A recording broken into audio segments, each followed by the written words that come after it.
বাংলাদেশ ইসলামী ছাত্র মজলিসের সাবেক কেন্দ্রীয় সভাপতি মৌলানা রুহুল আমিন সাদি বক্তব্য রাখছেন।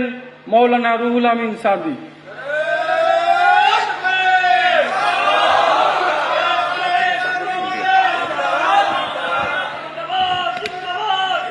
আলহামদুলিল্লাহ রাব্বিল আলামিন ওয়াসসালাতু ওয়াসসালামু আলা সাইয়্যিদিনা মুহাম্মাদিন ওয়া আলা আলিহি ওয়া আসহাবিহি আজমাইন। আউযু বিল্লাহি মিনাশ শাইতানির রাজীম। বিসমিল্লাহির রহমানির রহিম। ইযা জাআ নাসরুল্লাহি ওয়াল ফাতহ ওয়া রাআইতান নাসা ইয়াদখুলুনা ফি দীনিল্লাহি আফওয়াজা ফাসাব্বিহ বিহামদি রাব্বিকা ওয়াস্তাগফিরহু ইন্নাহু কানা তাওয়াবা। ইসলামী ছাত্র মজলিসের জাতীয় ক্যাম্পাস প্রতিনিধি সম্মেলনের সম্মানিত সভাপতি, উপস্থিত আমির মজলিস এবং সম্মানিত মহাসচিব, অন্যান্য নেতৃবৃন্দ, প্রিয় ছাত্র ভাইয়েরা, আসসালামু আলাইকুম রহমতুল্লাহি ওয়া বারাকাতুহু। আমরা একটি দীর্ঘ একটি সংকটকাল অতিক্রম করে আজকের এই প্রোগ্রামে সমবেত হয়েছি। আমরা জানি যে আজ থেকে হয়তো 2 মাস আগে ওই প্রোগ্রাম করতে হলে অনেকগুলো গোয়েন্দা সংস্থার অনুমতি নিতে হতো।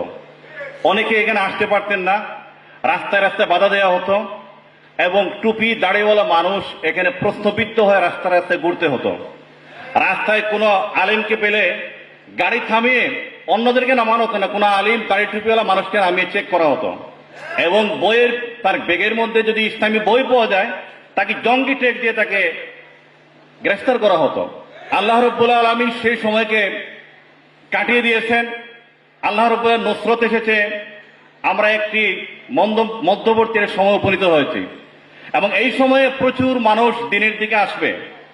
তো সেই লোকগুলোর কাছে আমাদেরকে যেতে হবে। আজকে আমরা যে ক্যাম্পাস প্রতিনিধি সম্মেলন করছি, এই ক্যাম্পাসগুলো তো আমাদের ছিল না। এই ক্যাম্পাসগুলোতে দিনের আওয়াজ বুলন্দ হতো না, এই ক্যাম্পাসগুলোতে আজান দেওয়া যেত না।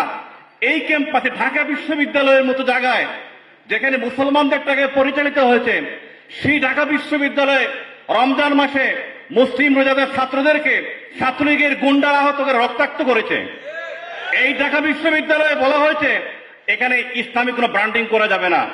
এখানকার শিক্ষকরা বলেছেন একজন শিক্ষক তার সন্তান তুল্য ছাত্রীকে ভাইবা বোর্ডে বলে তুমি হিজাব নেকাব খুলতে হবে, হিজাব নেকাব না করলে তোমাকে ভাইবা বোর্ড থেকে বের করে দেওয়া হবে।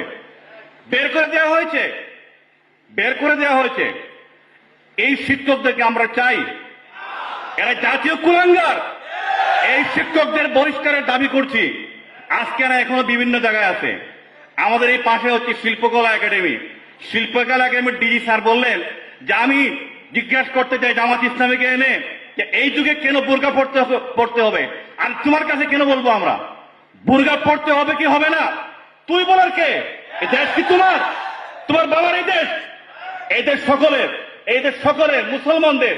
এখানে আমরা বোরকা পরবো নাকি হিজাব পরবো নাকি হিজাব ছাড়া যাবো, এটা আমার ব্যাপার, আমার ধর্মীয় স্বাধীনতার ব্যাপার। আমি কিভাবে চলবো আমার ব্যাপার।